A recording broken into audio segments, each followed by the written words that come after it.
혹시 최근에 한국 주식시장에 대한 아주 대담한 예측 들어보셨나요?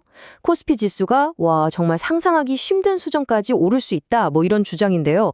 이번 시간에는 그 주장의 핵심 근거가 뭔지 하나씩 한번 제대로 파헤쳐 보겠습니다. 네, 바로 이 숫자입니다. 만. 지금 우리 지수를 생각하면 이게 거의 불가능해 보이는 그런 수치잖아요? 이게 바로 오늘 우리가 함께 풀어봐야 할 가장 핵심적인 질문입니다.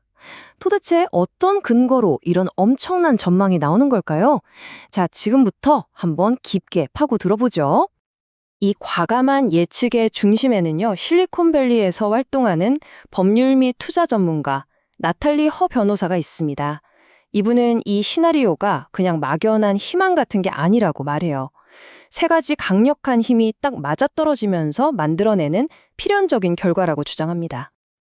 그분이 말하는 이 퍼펙트 스톰의 정체는 바로 글로벌 유동성, 그리고 AI 기술 경쟁력, 마지막으로 기업 가치 제고 정책입니다. 지금부터 이 세 가지 기둥을 하나씩 자세히 뜯어보겠습니다. 자, 첫 번째 기둥은요, 바로 전 세계를 떠도는 어마어마한 돈의 흐름, 바로 유동성입니다.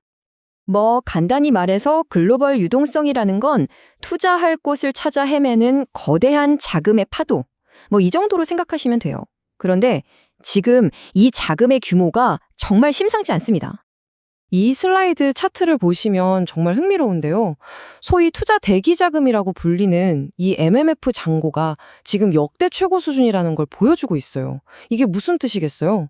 엄청난 돈이 마땅히 갈 곳을 못 찾고 그냥 대기하고 있다는 신호죠.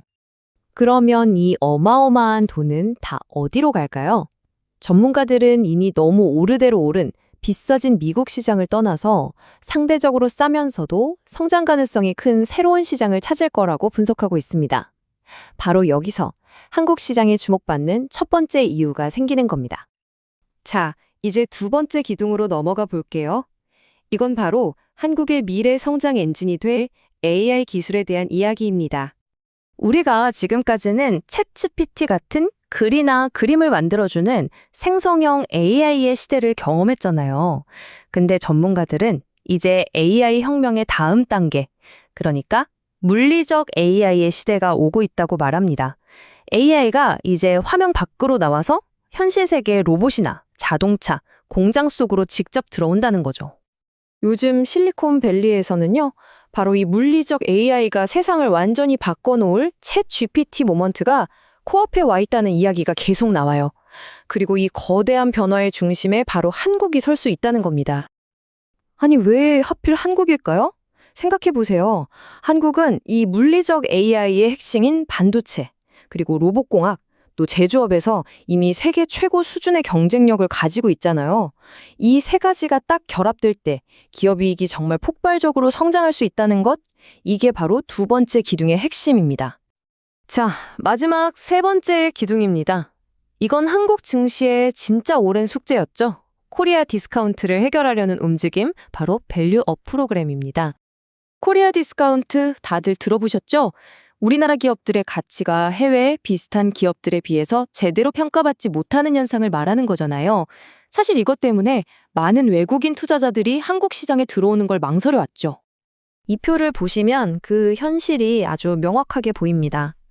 한국의 PBR, 그러니까 주가 순 자산 비율이 경쟁국인 일본이나 대만에 비해서 현저하게 낮아요. 이걸 아주 쉽게 말하면 우리나라 주식이 가진 자산 가치에 비해서 엄청나게 싸다는 뜻입니다. 정부의 밸류업 프로그램은 바로 이 격차를 확 줄이는 걸 목표로 합니다. 주주들한테 이익을 더 많이 돌려주게 하고 또 성공 사례인 일본의 정책을 잘 따라해서 외국인 투자자들의 신뢰를 얻겠다는 전략이죠. 그래서 핵심은 이게 그냥 구호로 끝나는 게 아니라 정말 실질적인 변화를 가져올 거라는 기대감이 커지고 있다는 겁니다. 물론 이렇게 장밋빛으로 가득 찬 시나리오에 위험 요소가 하나도 없을 순 없겠죠. 우리가 꼭 짚고 넘어가야 할 몇 가지 중요한 장애물들이 있습니다. 가장 먼저 나오는 걱정거리가 바로 환율입니다. 요즘 달러가 너무 비싸잖아요. 원화 가치가 이렇게 낮으면 외국인 투자자 입장에서는 나중에 돈을 다시 달러로 바꿔갈 때 수익률이 깎일 수밖에 없으니까요. 근데요, 이게 또 양면성이 있습니다. 높은 환율이 나중에 수익 실현할 때는 분명 리스크가 맞는데, 반대로 생각하면 투자하는 지금 이 시점에는 한국 자산을 훨씬 싸게 살 수 있는 기회가 되기도 하거든요. 전문가들은 오히려 지금의 이 높은 환율이 외국인들에게는 굉장히 매력적인 진입 시점을 만들어주고 있다고 분석하기도 합니다. 또 다른 우려는 이거죠. 주식 시장은 뜨겁다는데 왜 우리가 피부로 느끼는 경기는 이렇게 차가울까?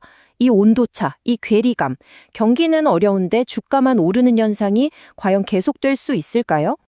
사실 이것도 우리나라만의 현상은 아닙니다. 지금 전 세계가 AI 같은 신기술 분야가 경제 성장을 막 이끌고 전통 산업은 좀 뒤처지는 이중속도 경제의 모습을 보이고 있거든요.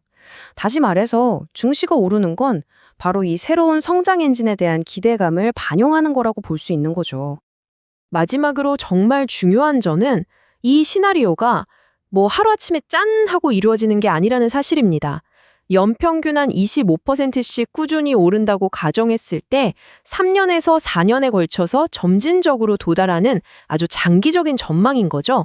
그러니까 복리의 힘을 통해서 이 거대한 목표에 다가간다는 겁니다. 자, 오늘 살펴본 것처럼 코스피 만 시나리오는 거대한 돈의 흐름, AI 혁명, 그리고 정책적인 변화라는 이 세 가지 단단한 기둥 위에 서 있습니다. 물론 이 길 위에서 예상치 못한 변수는 언제나 나타날 수 있겠죠. 여러분은 이 코스피 만으로 가는 여정에서 가장 큰 변수가 과연 무엇이 될 거라고 생각하시나요?